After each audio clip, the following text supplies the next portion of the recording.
ഭീകരതയ്ക്കെതിരെ യുവത്വത്തിന്റെ കരുത്ത് കശ്മീരിലേക്ക്. ബുള്ളറ്റുകൾക്കെതിരെ ബുള്ളറ്റുകൾ എന്ന മുദ്രാവാക്യവുമായി കശ്മീരിലേക്ക് യാത്ര തിരിച്ചിരിക്കുകയാണ് ചലോ LOC കൂട്ടായ്മ. പഹൽഗാം ഭീകരാക്രമണത്തിന്റെ പശ്ചാത്തലത്തിലാണ് കാലടി ശങ്കര ജന്മസ്ഥാനത്ത് നിന്നും കശ്മീരിലെ നിയന്ത്രണ രേഖയ്ക്കടുത്തുള്ള ശാരദാക്ഷേത്രം വരെയുള്ള ബുള്ളറ്റ് ബൈക്ക് യാത്ര. ഭീകരവിരുദ്ധ സ്ക്വാഡ് തലവനും കൊച്ചി സിറ്റി പോലീസ് കമ്മീഷണറുമായ പുട്ട വിമലാദിത്യ ഫ്ളാഗ് ഓഫ് ചെയ്തു.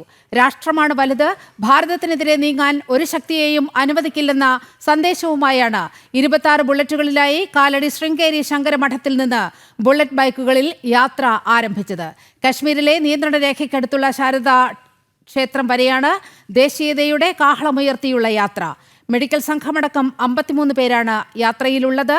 രാഷ്ട്രീയത്തിനപ്പുറം രാഷ്ട്രത്തിനായി ഒത്തുചേരുകയാണ് യുവത്വമെന്ന് ചലോ LOC red ride captain doctor R Ramanand പറഞ്ഞു. ഭാരതത്തിൽ 12ഓളം സംസ്ഥാനങ്ങളിലൂടെ കടന്നുപോയിക്കൊണ്ടാണ് ചലോ LOC യാത്ര പോകുന്നത്. എല്ലാ സ്ഥലത്തും വലിയ സ്വീകരണ പരിപാടികളൊക്കെ സംഘടിപ്പിച്ചിട്ടുണ്ട്. നമുക്ക് നേരെ ഫയർ ചെയ്ത് 26 ബുള്ളറ്റുകളാണ്. നമ്മൾ 26 ബുള്ളറ്റുകളാണ് ഇന്ന് പ്രതീകാത്മകമായി കേരളത്തിൽ സഞ്ചരിക്കുന്നത്.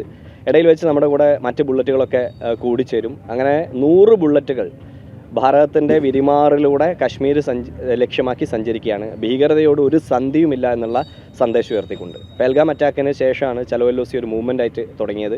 ഒരു ഫേസ്ബുക്ക് പോസ്റ്റ് തുടങ്ങിയ ആശയമാണ്. പിന്നീട് ഒരു സംഘടനയായി മാറി. ഇത്രയും ആളുകൾ കൂടിച്ചേർന്നു.